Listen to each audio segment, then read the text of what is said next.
The Auburn Tigers can make some slight changes going into Saturday to possibly put them over the top and beat the Penn State Nittany Lions. Well, Zach, I actually just finished crushing some chicken farm, and I am freaking ready to rock and roll. You are Locked On Auburn, your daily podcast on the Auburn Tigers. Part of the Locked On Podcast Network, your team every day. Yes, welcome on into Locked On Auburn, your daily Auburn Tigers podcast. Thank you so much for making Locked On Auburn your first listen every single day. I'm Zach Blackerby, and happy Ferg Friday to all who celebrate as Justin Ferguson with the Auburn Observer joins us. Today's show is brought to you by BetOnline. BetOnline has you covered this season with more props, odds, and lines than ever before. BetOnline is where the game starts. Jay Ferg, you've been talking about it. I've been talking about it. Everybody in the Penn State media and Auburn media have been talking about all the things that Auburn would need to do in order to win tomorrow. And I guess it would technically be an upset, 2.5-point favorites directed towards the Penn State Nittany Lions. But a lot of it is like, I'm seeing rush for 200 yards, TJ Finley not throw any interceptions and don't turn the football over, and slow down Sean Clifford. Those are the most common like keys to victory that I've seen so far. How likely are all of those things? 200 yards is going to be tough against Penn State's run defense. And I don't think Auburn necessarily has to do that in order to win. It was a one possession game last year. Tank Bigsby had a really good game.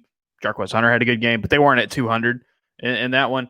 Not turning the ball over with TJ Finley, not like 100% like absolutely necessary, but it would help a ton. All right. You can overcome those things, but yeah, the Clifford's the one that you got to really like. Auburn's run defense has been really good to start the season. The strength of their team is their front on defense.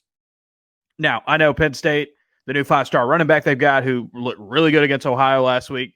He's going to be a challenge. It's going to be an offensive line that Penn State has that is bigger than any that Auburn's faced so far this season. But yeah, it's really about getting to Clifford and slowing him down. Last year, he got to just do pretty much whatever he wanted throwing the football. We know the first 2 weeks of the season, especially last week, Auburn's had a hard time with their pass defense, especially on quick stuff. There's no Jahan Dotson, but Mitchell Tinsley's a great replacement for him coming from Western Kentucky. Parker Washington's still there. They've got several tight ends, including one that had a really big game against Auburn last year. So, like, they've got to tighten up in the pass defense. And I guess up front is just affect Sean Clifford, because Clifford's a really good quarterback. He's got a ton of experience, but he's not super consistent. He's not super accurate. He's prone to some big mistakes at times. You got to get after him. This Penn State offensive line allowed a lot of sacks last week to Ohio. Auburn's own pass rush is getting home, maybe not for sacks, but they're pressuring guys early in the play, right? Yeah, they've got to continue to affect the quarterback and do that. But if Auburn doesn't tighten up their coverage and fix some things on the back end, as good as Derek Hall and Colby Wooden and Eku Leota and those guys are, it might not matter as much. And they've got to learn their lessons, not just from last week, but from last season when they lost to Penn State in that kind of fashion. What do you say to folks that say they're disappointed with Auburn's pass rush so far? Sacks aren't everything. Sacks aren't everything. I think that's it. And you talk about it a lot in the newsletter as well. But it's funny that you mentioned that because it's really the second week in a row, right, where Auburn's playing an opponent. They got sacked a bunch the week prior. San Jose State, the big storyline was like Portland State sacked them 7 times. What can Auburn possibly do? And they didn't get 7 sacks. But are you okay with the amount of pressures and amount of hurries that are there? Or do you think there should be more of them? No, they are pressuring the quarterback at a great rate. Yeah. I'm just looking at it right now. PFF has them down as the 4th best pass rushing team in the country through the first 2 weeks. They're affecting the quarterback. And then the other thing you got to keep in mind is not every play is rushable, pressureable. Good point. I think the number I had in the film room this week was like on the pass plays where you could realistically say, hey, there was a chance that you could have gotten pressure on Siobhan Cordero. Auburn was like, it was like 60-something%. They were at least getting to the quarterback, whether they were hitting them, pressuring them, hurrying them, sacking them, forcing a scramble. Like, those are really, really good numbers. And the thing is that for folks who don't know, like 66%, like you and I know that that's good, but like what's average? Do you know? Do you happen to have that? I really don't. I wish I did. I could tell you in the NFL what the average is, but college is just so widespread. And that's based on, some of that is subjective, right? You look at a PFF grade or you look at PFF stats, that's somebody who's charting it. When I'm doing it, it's somebody who's charting. Auburn may have different definitions. I go back to something that Kevin Steele said a while back that's always stuck with me when he was Auburn's defensive coordinator. He said, sacks are great. We love sacks, right? But like affecting the quarterback is what we care about. Affecting the quarterback is what we count. And, the sacks are ones where it's like, okay, you get him down and it's a big loss. But like if you rattle a quarterback, if you put one right in his chin and he throws it in completion or something, that's just as effective, for a play, especially if it comes on third down, right? So, no, Auburn's pass rush has done really well. Now they have played two offensive lines that are pretty small. Penn State's offensive line is susceptible. But I also know that Clifford's good at getting the ball out of his hands quick. It's just you can't sack guys and pressure guys at the same rate you might think if like it's just catch one step, boom. Yeah. Here you go. It's the the ball's out of their hands too quickly. That's what. Well, do you think that'll be Penn State's game plan? Perhaps I think their offensive line's better, right? But it's not. It's not a great offensive line, but it's better than what Mercer and San Jose State have. Well, this is what they did to Auburn last season. And I think, Owen Papo said earlier this week, Penn State's going to see what has hurt us and then put their own spin on it. And that's where they're going to go after.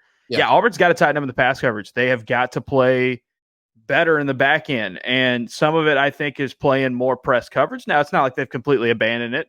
There's plays that they've made in off-man coverage. If you read the film room earlier this week, you could have seen a couple of those. But like linebacker, safeties, you got to be reacting better. Corners have got to be like it's just everybody has to do better than that because Penn State's got the weapons and the quarterback. Like they have a fifth-year quarterback in Sean Clifford who can read, catch, boom, throw it out of his hands quick. They have receivers like Parker Washington's a good underneath guy, a good quick guy.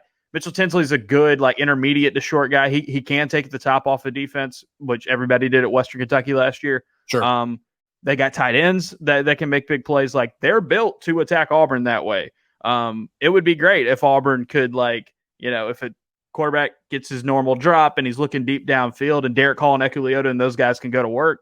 But, San Jose State showed last week they didn't have to throw the ball deep or at least like long labored dropbacks to throw it deep in order to hurt Auburn's defense. So if Auburn's got a chance to win this game, they have got to play a whole lot better on the back end of that defense. So yeah, the stop Sean Clifford, slow down Sean Clifford is I think is by far the biggest key to this game for Auburn. I'm there with you. All right, let's talk about a lot of people are pointing out that on offense and defense, Auburn's been very vanilla, very basic in how they've called plays. What could they do differently tomorrow to help maybe throw Penn State off? We'll touch on that in just a moment right here on Locked On Auburn. Today's show brought to you by BetOnline, your number one source for all of your pro and college football betting needs and sports info this season. The Auburn Tigers are a 2.5-point dog against the Penn State Nittany Lions. If you feel one way or the other about this matchup, you need to jump in on the action at BetOnline. Also, if you think it's going to be a low-scoring game, I certainly do. Maybe hit the under 46 for total points scored. Or if you think Auburn's offense is going to pop and it's going to be tough for this Auburn defense to slow down Sean Clifford, hop on to BetOnline and put some money on the over. Be sure to check it all out. BetOnline is where the game starts. Justin Ferguson, a lot of people pointing out how vanilla and how basic this Auburn offense and defense has been. And we kind of expected that, right? Going up against Mercer and San Jose State. You talked about, press coverage a little bit. Let's start with defense. Are you expecting more blitzes, more stunts, more kind of variations of coverage tomorrow? I don't, because I don't think Auburn needs to rely on them. If you go back to that San Jose State game, when they rushed with 4, they had a whole lot higher success rate than when they brought somebody. Now, I can see the value in every now and then throwing a DB in there, throwing a linebacker in there, maybe dropping a guy in coverage on the edge. But like that opens up space, especially in the middle and especially in that quick game where you can just throw it to where you're not anymore, right? So I think Auburn's pass rush, I think their top 4 guys in Derek and Eku, Colby and Marcus. I think they are good enough. And then you rotate guys in to get after this Penn State offensive line. This is a Penn State offensive line that has not run. I mean, Penn State has not run the ball well the last couple of seasons against power conference teams. Yeah. they gave up a lot of sacks, like I said last week, and negative plays against Ohio. That's also been a thing that they've struggled with here the last couple of seasons. So I don't know if you necessarily have to dedicate a ton more manpower. Now, certain situations, certain spots, you want to shock them, surprise them a little bit. Yeah, but I mean, I don't think Auburn really needs to focus that much extra attention in the pass rushing game with blitzers and stuff like that. I think it would be better to conserve those bodies on the back end to help defend that passing game. I really do. I think, the more safeties or the more linebackers you can play in space, it will help against a Penn State team that's got a veteran quarterback and it's got some real weapons in the passing game. What do you expect the linebacker situation to look like? Is this kind of a game plan where you may see more Owen and Steiner versus a Cam Riley? Cam Riley's been playing so well early this season that I think you want to have him out there. It was fairly, the rotation was fairly even in week 2. Yeah. And I think that's just kind of what you're going to see. You may see a little bit of like a Eugene Asante in certain situations. Be interesting to see just throw them out there depending on what you want. But yeah, Auburn has been pretty vanilla and they have not really dipped into a lot of creative stuff on defense or on offense. I think that is by design. But again, I also don't think Auburn has to do anything real crazy to play the game they need to play against Penn State's offense. They just need to play better. They just need to be better. And especially in that backfield. So DJ James crept into more of the cornerback rotation last week. Yeah. And depending, we all have different opinions on analytics and PFF and all that, but Pro Football Focus like DJ James way more than Jalen Simpson and Nehemiah Pritchett. He had a great game, had a fantastic game. I thought in off-man coverage, he looked really good at attacking, in the with the ball in the air, being reactive. Because that's the thing. It's like off-man, people who criticize off-man, and yeah, if you're playing off and the slants are killing you all day, you might want to adjust there. But like there were some plays that DJ made where it shows what you do. You play off, and then when the ball is in the air, you go attack it. I think Auburn wasn't quick enough with some of their DBs and their linebackers and their safeties to do that last week. But DJ James was one of them that played really well, I thought, in that. Also, Keontae Scott. Yeah.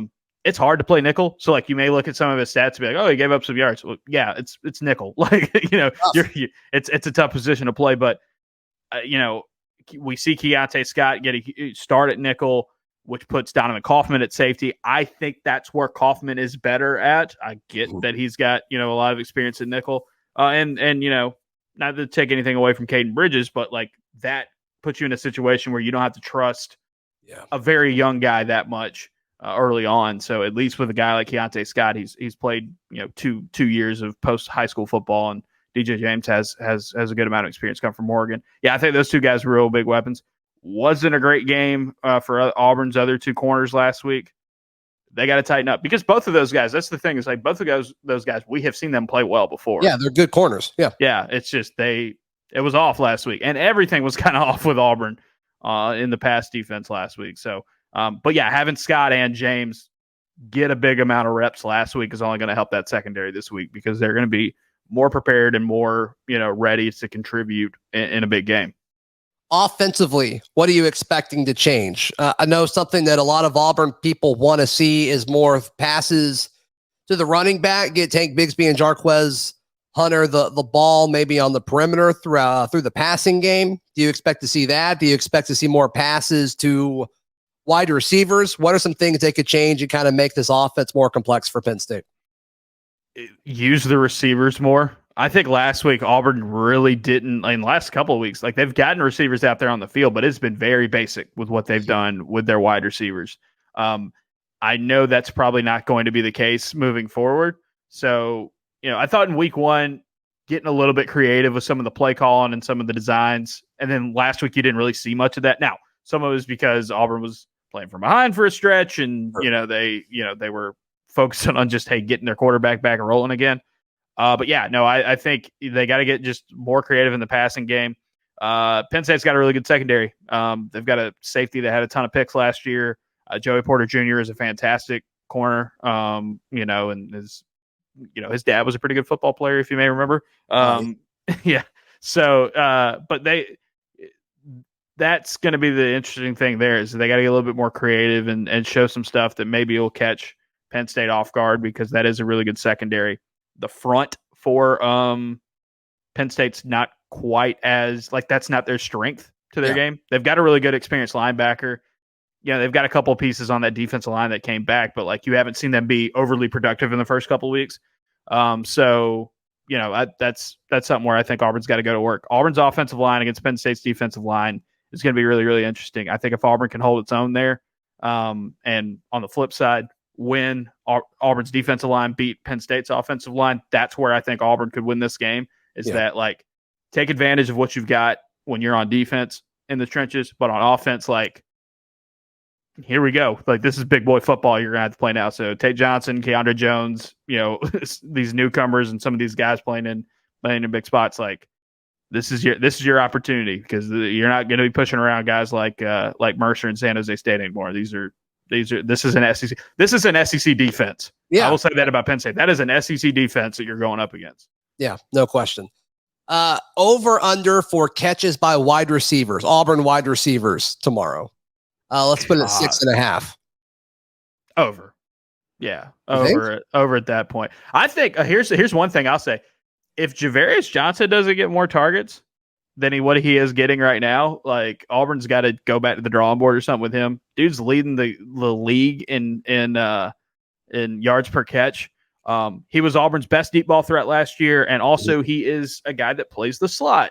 What is a good thing about playing the slot in this matchup? You avoid Joey Porter Jr., you avoid the King kid that's the other really good corner for them. I hope I got that right. And so, you play him in the slot, and then you manipulate Penn State's defense with him because you can talk about how the wide receivers haven't really done a whole lot for the first 2 weeks, and it's been pretty vanilla. But Javarius Johnson has had a really good start to the season, and he is one of those guys that needs to get more and more. If they get more targets with him, I'm just going to throw this out here. If they can increase his targets to what he probably deserves, quote unquote, in this offense, he could flirt with 1,000 yards this year. I mean, he's on track. He's on track. I know it's Mercer and I know it's San Jose State, but he didn't get a ton of targets in those games either. And we know from Eric Kiesau's past, and we know from Bryan Harsin's past, that they've got good track records with good slot receivers. Go back to the Boise State years. Go back to some of Kiesau's best guys when he was a wide receivers coach. They'll lean on a slot guy, and especially in a game like this where you've got good outside corners, might want to use him a little bit more. And at least one thing we know, you haven't thrown it to the wide receivers a ton, but it does look like TJ Finley and Javarius Johnson have a pretty good connection, and that's you really need that. Yeah, you take that, no question about it. All right, when we get back in just a moment, we will get Justin's answer to the question everybody wants to know: what color jersey should Auburn wear on Saturday?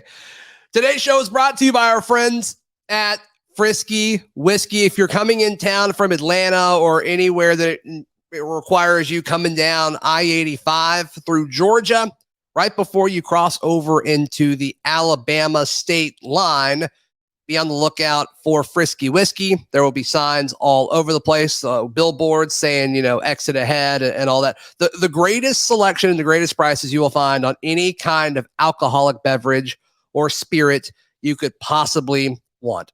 10,000 square feet of selection, 10,000 square feet of great, outstanding value, and awesome customer service as well. It's where I buy all of my alcohol. That's where you should buy all of your alcohol as well. If you're in the Auburn, Opelika, Lee County area, it's about 15 minutes. Just hop on 85 towards Atlanta. You will be there before you know it. And people that go to your tailgate will be like, man, all of this liquor must have cost you a fortune. And you'd be like, no, it didn't, because I'm now a friend of Frisky Whiskey. I encourage you to check out our friends at Frisky Whiskey. And thank you, Frisky Whiskey, for partnering with Locked On Auburn. Justin Ferguson, before we jump into the big question of this matchup, how can people check out everything that you guys have going on at the Auburn Observer?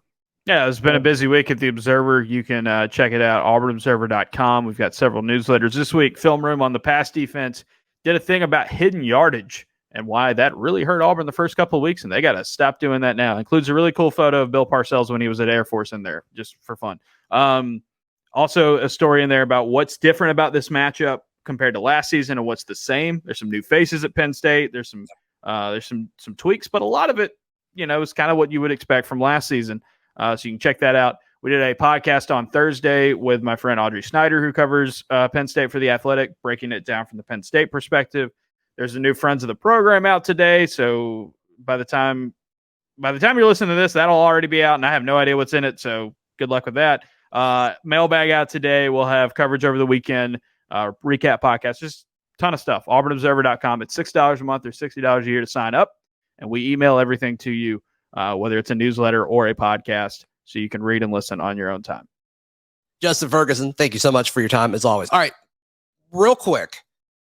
I've just been fascinated by the messaging from Auburn's athletic department. Yeah.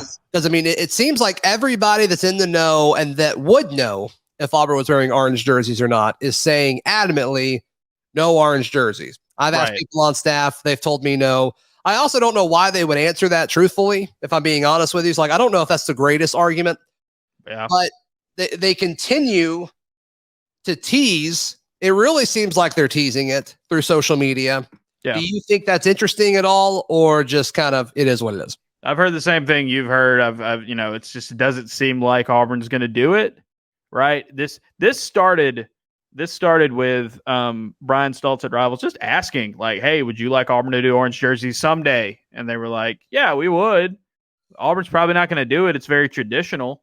It's a very traditional place. They don't do much of the jerseys. But then it kind of just spun out of control from there. And Auburn, social media wise, Auburn has done nothing to put out the fire. Nothing. Which is like, that's the glimmer of like, maybe they've got something in the works here. I mean, Justin, it's almost to the point where, like, I mean, they purposely posted like orange fabric behind the orange face mask in one of their posts, and it's like the retweeting of like the softball team saying and the volleyball team being like, "Hey, orange jerseys are cool." It's like, okay, like it's a little different than that. Auburn basketball's posted a picture of like Jabari dunking in our orange jersey, and they're like, "Yeah, orange looks good" or something. It's like, what?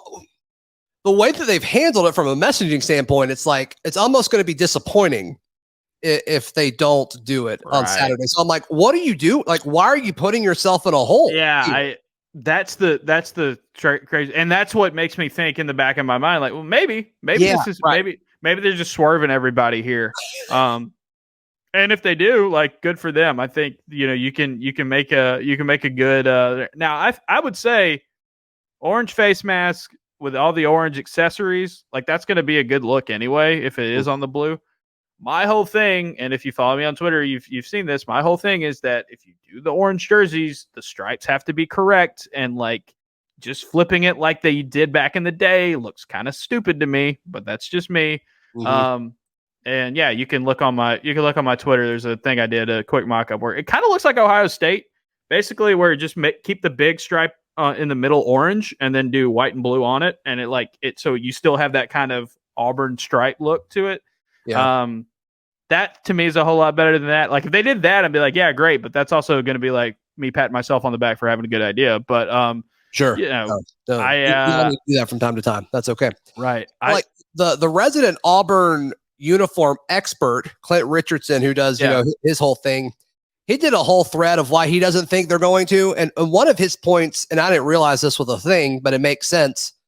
But like there are a lot of schools, according to him, that are having a hard time, like even getting their normal jerseys because of like supply chain stuff. They would have had to have done this a long time ago. They would have had to have prepped for it. Yeah, because I was originally of the mindset of like, oh, okay, well, if they made the decision on Tuesday, they could probably do it in 48 hours. But apparently that is just not correct. You can do face mask. They, if I remember correctly, when they decided to do white face mask last year for the Penn State game, that was the decision they made like a week and a half or 2 weeks in advance. And all you got to do is dip the face mask in the paint, basically. That's all you got to do. Yeah, unscrew them, paint them, and screw them back on. Right. That's all you got to do. Jerseys are a whole lot different because, I mean, that ain't cheap. Especially when you have like an Under Armour jersey where it's like there's a lot of technology that goes into making it, and every supply chain, prices, all that stuff is just making it tough. So I will be surprised if they come out in orange jerseys tomorrow. If they do and they pull it off well, hey, shout out to them for surprising everybody. But I think more than likely this was just kind of like a hype train that kind of just fed into itself and kind of spun out of control. And Auburn was just like, yes. Auburn's like, let's just keep poking it. And it's like, why are you poking it? Why are you poking it if you don't think it's going to? So I'm just a little confused as the strategy behind that, because I know people who are like, were on the fence about going, and now they're going just in case they were Auburn because they want to be there. And I'm like, I don't know. That's a tough bet. Like, I don't know if that's worth a $300 bet. I'm just saying. No, I wouldn't. I wouldn't bank on it. I wouldn't bank on it. I would not either. But Auburn fans, be sure to wear orange if you're going to the Auburn game. And it's so funny because it's like the orange, it's Orange Week. They have to wear orange. It's like, man, they've had all Auburn, all orange like for forever. There's been a game where you wear orange every year since I've been going to games. Yeah, so. It's like Tupperville. That was a Tupperville era tactic because he thought orange looked better on TV, which it does. And like also, it's like, yeah, 2 of your 3 primary colors are the only colors of Penn State. So you want to do something a little different in this game. Good point. That's a good point. It was kind of like what they did. I mean, remember last season they did it with Ole Miss, and it's like, yeah, Ole Miss has red, but like and it was also Halloween, but that's you pick it in those games like this, so Auburn fans can stand out from the opposing team. I just don't feel like we've ever been really good at that as a fan base. No, never. Other people do it so much better. And like every now and then we try to do the stripe the stadium thing, and like that never works. We're like, what section you wear a certain color, and it's like that's just. And you can't do that because the student section's all kind of like first come first serve. So like it's just like orange blue, like all the way around. Like it's just more coordination. Honestly, if you want people to make it work, just give them the shirts. Like put the shirts on the seats. Is that worth $400,000 to get all those shirts made? Maybe, I don't know. Look, man, like here's the other thing. It's like, I think it is like last year in the whiteout, like because they make it a big thing. Like that's a brand. It is a deal for them. Yeah. Yeah. So like it probably is worth a few $100,000 for them. Here's my thing. Look, like ESPN's about to pay you like a ton of money. Like, it's the whole thing that they're talking about right now with like anybody who makes coaching search changes this year, like cares, like Nebraska's already in it. It's like, yeah, this is the first cycle of y'all are about to get paid if you're in the SEC and the Big Ten. So it's like, y'all got money. Like, don't lie to me. Y'all got money. Y'all can do it. Yeah, you spend money on I think worse ideas. So yeah, totally. why not making sure the whole crowd looks the same? Yeah, I wonder. Does Rich McGlynn make that call now?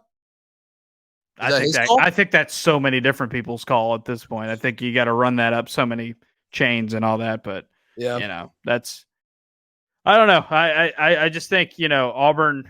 The other thing about the orange game, and I understand it, is that orange doesn't look good on everybody.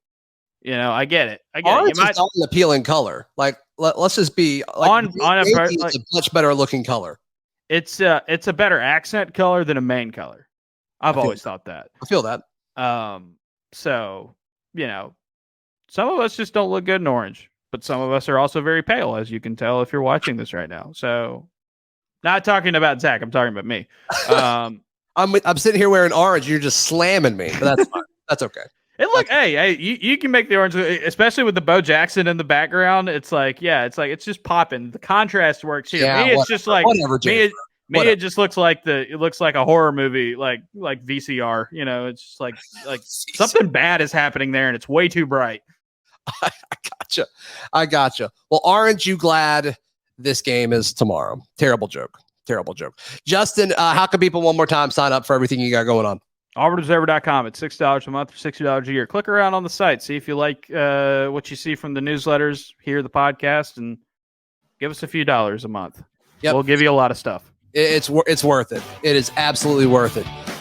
We'll be back on Sunday morning. Daryl Dapprich will join me to recap everything that happens in Auburn, Penn State. You also can read all of my written work at auburndaily.com. We'll see you Sunday right here on Locked On Auburn.